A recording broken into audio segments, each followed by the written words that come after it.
Hello. Seawolf here. Ron McClung talking to himself in the car once again. RPGaDay 2017, number 27. Recording this a day late. It was a busy weekend. What are your essential tools for good gaming? I don't know if that question can be more open. Good gaming is in a one-shot, in a convention game, in a campaign, in a session. I don't know. It is kind of an open question. Physical tools, I don't need. Traditionally, I don't need anything other than the basics. Books or PDFs, preferably both. Dice, characters, players, GM. It's really all you need.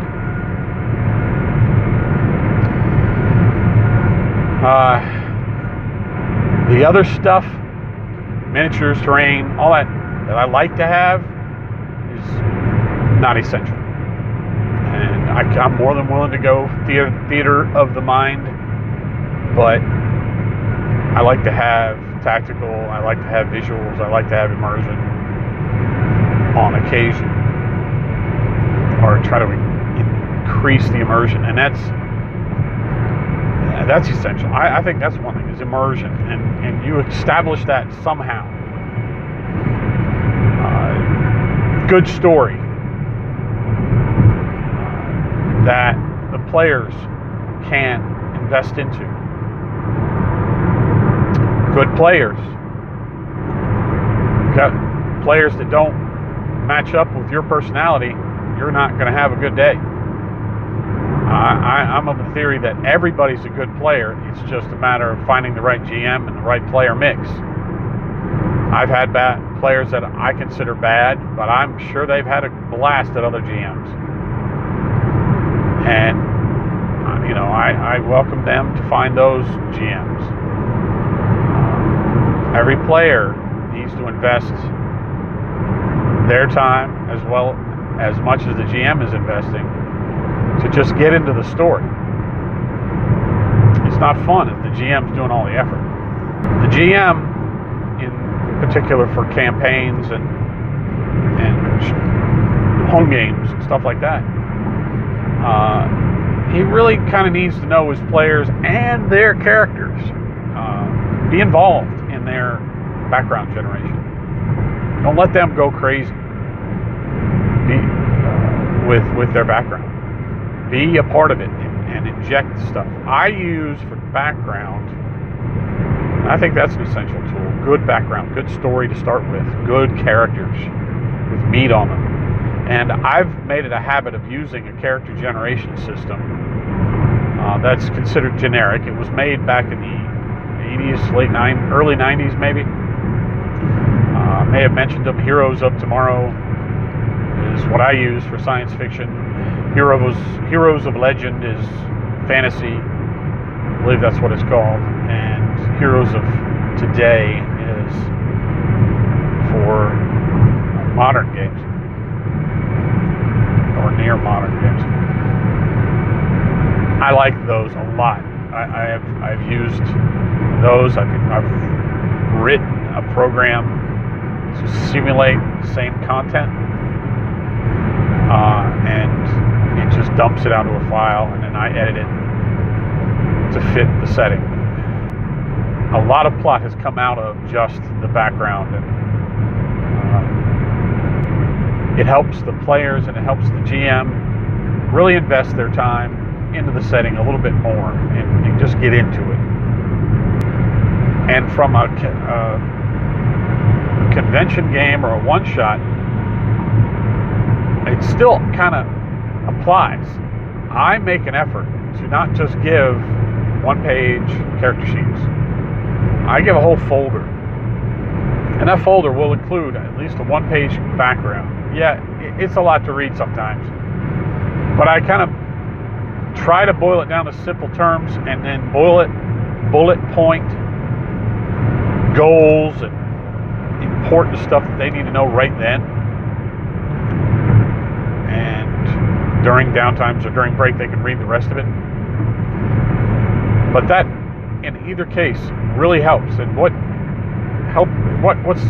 the advantage you have for convention games is you can integrate them deeper into the plot than you would normally be able to do, because a convention game can be a little bit more contrived, or one shot, or convention game, whichever you want to call it.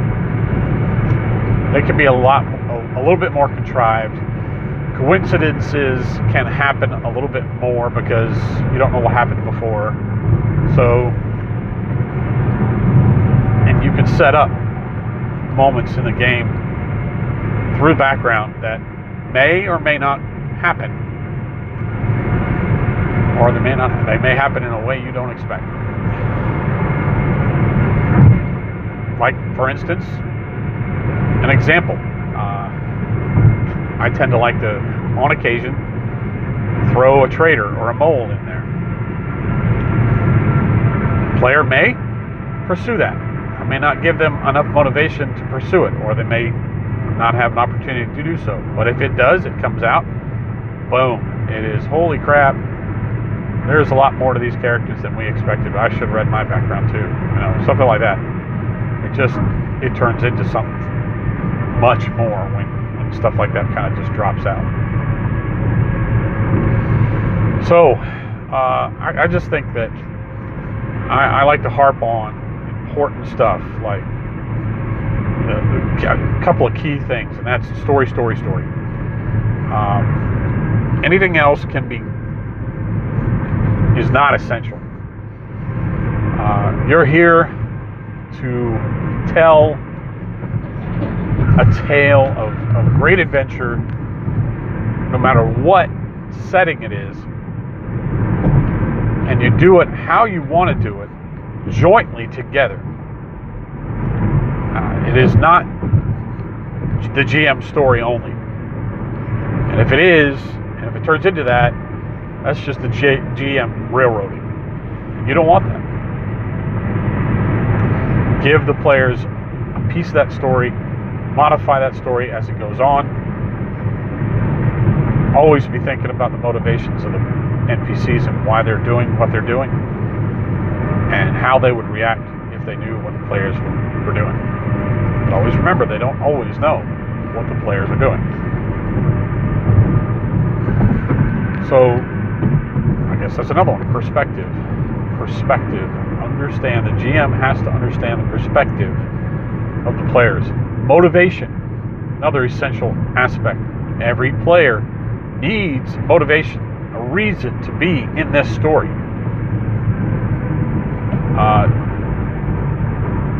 If they don't, they won't invest. No reason to play. So that's about it. So until next time, what film or series is the biggest source of quotes in your game?